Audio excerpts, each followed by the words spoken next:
ఈ సమ్మర్లో మీరు ఎక్కడికి వెళ్ళారో కామెంట్ చేయండి. మాకైతే ఈ సమ్మర్ అయితే చాలా అంటే చాలా హ్యాపీగా గడిచిపోయింది. అమ్మాయికి ఓణీల ఫంక్షన్ పెట్టుకునేసరికి అక్క వాళ్ళు వచ్చారనమాట. అక్క వాళ్ళు అనూష వాళ్ళు వచ్చి 10 రోజులు అయితే నిజంగా ఇంట్లో కలకలగా భలే ఉందనమాట. ఇల్లంతా సందడిగా. సమ్మర్ వస్తే చాలు అక్క వాళ్ళ ఊరు వెళ్ళే వాళ్ళం ఎప్పుడు. కానీ ఈసారి అక్క వాళ్ళే మా ఇంటికి రావడం నిజంగా చాలా అంటే చాలా హ్యాపీగా ఉంది. మామూలుగా అయితే అక్క వాళ్ళు అసలు రారండి. ఇప్పుడు నా పెళ్ళి 15 ఏళ్ళు అవుతుంది కదా, ఇంతవరకు రాలేదు. ఇప్పుడే అనమాట ఫస్ట్ టైం వాళ్ళు వచ్చి ఇన్ని రోజులు ఉంటాం. వాళ్ళు ఈ 10 రోజులు చాలా అంటే చాలా హ్యాపీగా గడిచిపోయినాయి అనమాట. రోజు త్వరగా అయిపోతాయి అనుకోలేదు. నిజంగా అట్లా వచ్చి ఇట్లా వెళ్ళిపోతున్నట్టు అనిపిస్తుంది. వాళ్ళైతే ఉదయాన్నే మా మామ వెళ్ళిపోయారనమాట. వాళ్ళు వెళ్ళిన కాసేపటికి మా అమ్మ కూడా వెళ్ళిపోయింది. ఇప్పుడైతే అక్క వాళ్ళు వెళ్తున్నారు. సాయంత్రం 4 అలా అవుతుంది అనమాట టైం. ఉండమంటే అస్సలు ఉండట్లేదు అనమాట ఎవరు కూడా. ఎందుకంటే వాళ్ళకు కూడా పనులు ఉంటాయి కదా ఇంటి దగ్గర. మాకు ఆ పనులన్నీ ఆపుకొని వచ్చాం. ఇంకా ఎన్ని రోజులు ఉంటామని చెప్పి మళ్ళీ రివర్స్ లో క్వశ్చన్స్ వేస్తున్నారనమాట నన్నే.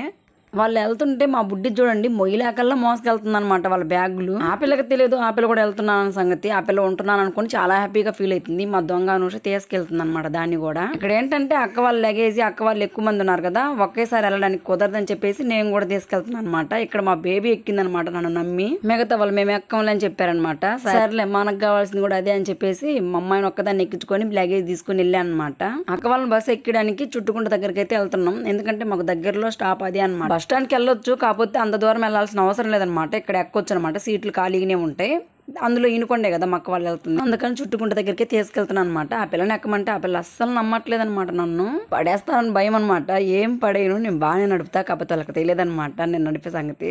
పాప మా ఓడు కూడా వాళ్ళతో వెళ్దాం అనుకుండు, కాకపోతే అమ్మాయి ఒక్కతే ఇద్దని చెప్పేసి వాడిని వెళ్ళనివ్వలేదనమాట. నేను ఊర్లకి ఇంకా బయలుదేరుతున్నా ఫ్రెండ్స్ అక్కడికి వదిలిపెట్టడానికి. చుట్టుకుంట దగ్గర అనమాట. ఇంకా మా అమ్మాయిని తీసుకొని నేనైతే తర్వాత మా ఆయన అయితే మా అక్కని వాళ్ళని అయితే తీసుకొస్తుండు. ఇంకా మిగతా లగేజ్ తీసుకొని సగం లగేజ్ నేను తీసుకెళ్ళాను, మిగిలిన వాళ్ళు తీసుకొని వస్తున్నారనమాట.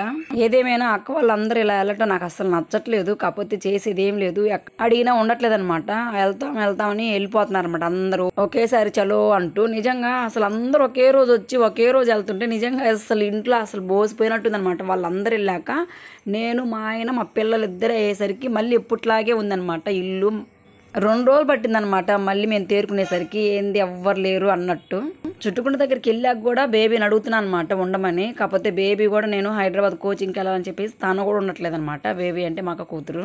వాళ్ళని బస్ ఎక్కించి ఇంటికి వచ్చేసరికి అసలు ఊపిరి పీల్చుకునే తట్టుకోలు లేకుండా మా అనూష రెడీ అయి కూర్చుందనమాట. మేము వచ్చేసరికి కొంచెం గ్యాప్ కూడా ఇవ్వట్లేదు ఫ్రెండ్స్. అందరూ ఒకే రోజు వెళ్ళిపోతున్నారు. అసలు నిజంగా కొంచెమన్నా గ్యాప్ మేము ఉండి అని అడిగితే అస్సలు అదేందో తగ్గేదే లేదు అన్నట్టు వెళ్ళిపోతుంది అనమాట. ఆ రోజు ఆమె కూడా బ్యాగులను సర్దేసుకొని. మా మరిది ఆ రోజు ఉదయాన్నే వెళ్ళిపోయింది అనమాట. అందుకని అనూష ఒక్కతే కాబట్టి మా ఆయన తీసుకెళ్తున్నా అనమాట ఆ పిల్లని బస్ ఎక్కడానికి. నిజంగా ఫ్రెండ్స్ ఈ 10 రోజులు ఎంత హ్యాపీగా ఉన్నానో వాళ్ళు వెళ్ళాక ఒక 2 రోజులు అయితే అంత బాధ అనిపించింది ఇంట్లో ఎవ్వరు లేకపోయేసరికి. నాకైతే చాలా